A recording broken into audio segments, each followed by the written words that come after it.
O que eles inventaram agora é o cúmulo do absurdo. Eles aparecem com novas teses sobre por que Friedrich Merz seria bom para este país e ajudaria a acalmar os eleitores. Mas falarei mais sobre isso em instantes. Eu tive que ler isso 3 vezes hoje de manhã, porque senão eu não teria acreditado. Aliás, pode ficar bem complicado para Annalena Baerbock também. Alguns já estão sussurrando que ela vai renunciar antecipadamente da ONU. E se você quiser apoiar este canal, eu ficaria muito feliz com um like e uma inscrição. Hoje de manhã, a primeira coisa que vamos fazer é olhar a declaração de Gabor Steingart sobre o cargo de chanceler de Friedrich Merz. Eu não quis acreditar quando ouvi isso.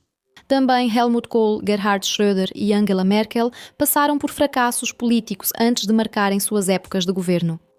A cronologia dos fracassos dos chanceleres pode acalmar a mágoa de Merz. Isso é uma distorção da história, para ser sincero.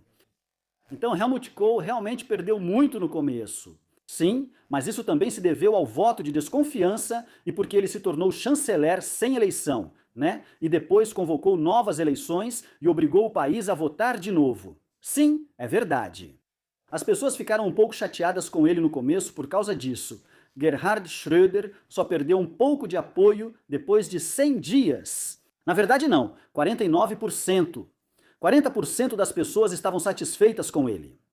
A Merkel teve uma aprovação, também nos primeiros 1 ou 2 anos, de 69%. Friedrich Merz tem 13%. Isso não dá para comparar de jeito nenhum. Aliás, já vou mostrar outra coisa para vocês. Mas vou fazer isso um pouco mais para frente. Lá, alguém vai contar para vocês quais cargos e títulos, entre outras coisas, um membro do SPD tem. Teoricamente, ele teria que trabalhar pelo menos 200 horas por dia para dar conta de todos esses cargos aqui nesse governo federal.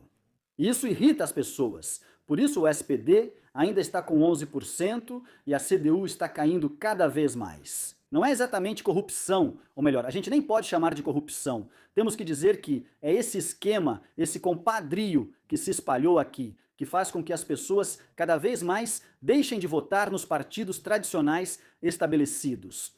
E aí já temos logo a próxima notícia assustadora para nós hoje. Notícia assustadora em Dortmund. A tomada de reféns terminou sem derramamento de sangue. Um pai que ficou horas trancado com seus 3 filhos. Então, mais uma vez, antes que alguém venha dizer: "Ah, você não pode colocar toda a culpa na política." Mas pode sim.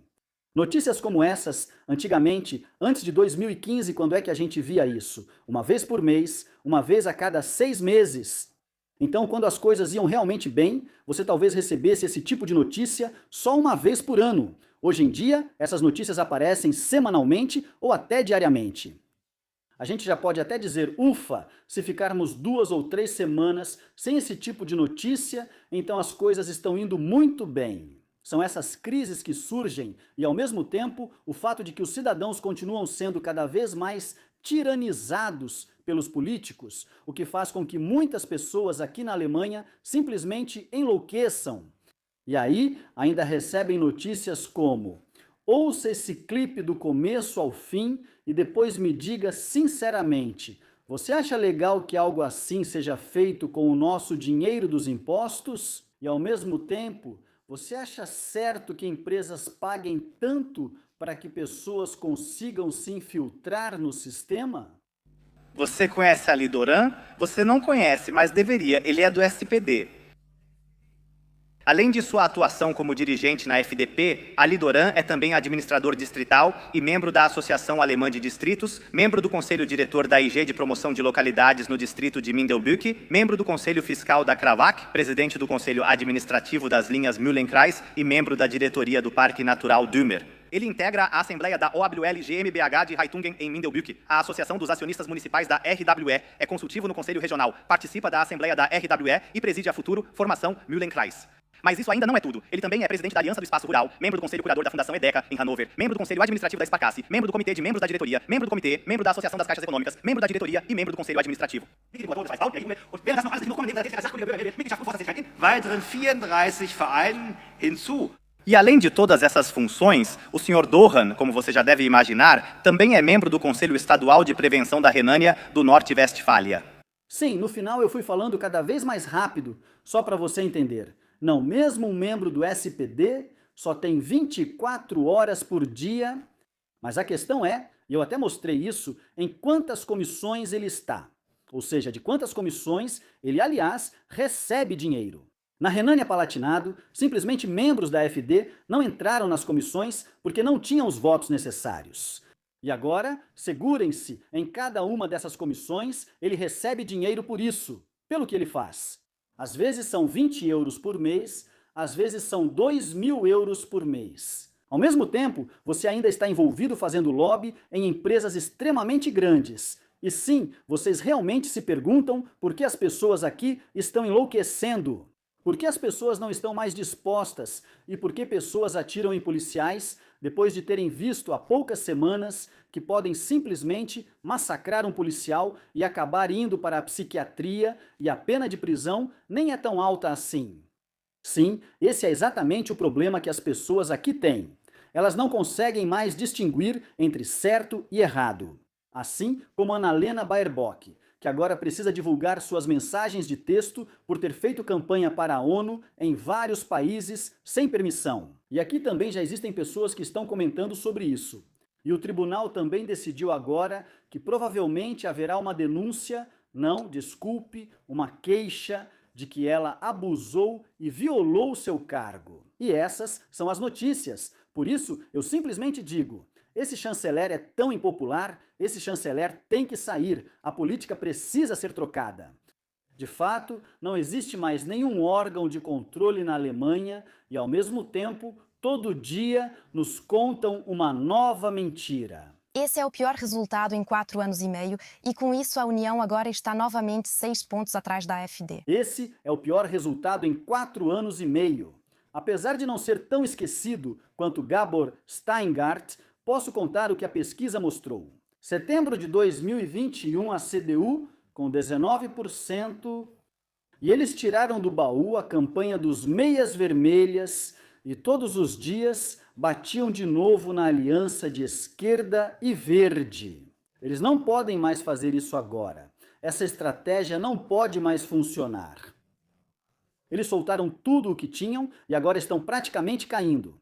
Na época disseram que o ponto de inflexão de 20% havia sido alcançado. Agora precisamos agir. Desta vez, porém, a União está impotente. Ela não tem mais nada na manga, por exemplo, para dizer que vai impedir, entre outras coisas, uma aliança de esquerda.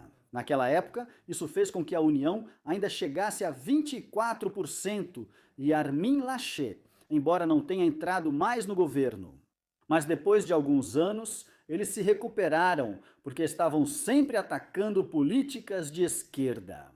Hoje, eles precisam reconhecer que só tem essa única possibilidade. Por isso, essas declarações continuam aparecendo. Sim, a República Federal é um navio pesado, e nesta legislatura, provavelmente, não haverá mais reformas. Simplesmente, há muitas eleições em que podemos eventualmente perder, como mostrei antes para vocês, que não poderemos mais empregar essas pessoas. E imaginem só, um político do SPD que não ganha mais 30 mil euros por mês, mas talvez só 2.000 ou 3.000 euros porque foi afastado. Isso realmente não dá. Nem mesmo a União pode mais justificar isso diante de seus próprios eleitores. Por isso, a situação está tão tensa internamente que, por exemplo, uma Saskia Ludwig pensou na semana passada em soltar um comunicado. E eu ainda me pergunto como ela conseguiu manter a calma nesse comunicado. Acho que ela deu essa entrevista para a Apollo News. Para os cidadãos profundamente decepcionados, o senhor já é considerado o chanceler das mentiras, senhor Merz, cujas promessas de campanha descumpridas encheriam catálogos inteiros. Muito obrigado. E as pessoas também não acreditam mais na narrativa dos extremistas de direita da AfD, que viriam da direita e levariam todo esse sistema de volta a um tempo antes de Adenauer. Cada vez menos pessoas acreditam nas mentiras que ele diz, ou nessas meias-verdades, ou seja lá como quiser chamar. Vou citar aqui simplesmente Alice Weidel, para me manter em um contexto juridicamente seguro. Eu, é claro, jamais afirmaria que Friedrich Merz está mentindo. Mas dê uma olhada nas declarações que ele faz, onde eu tenho que dizer, pessoal, ele quebrou tudo o que prometeu. Se isso não são mentiras, então o que é? E ao mesmo tempo, a base da CDU está cada vez mais se revoltando. Internamente, uma luta pelo poder estourou dentro da CDU, que agora até mesmo as associações estaduais já nem divulgam mais informações para fora, porque tudo é absorvido pela imprensa, imediatamente divulgado, e a CDU, mais uma vez, está em um ponto de virada. Se a CDU cair para 19 nas pesquisas eleitorais, então ele está fora.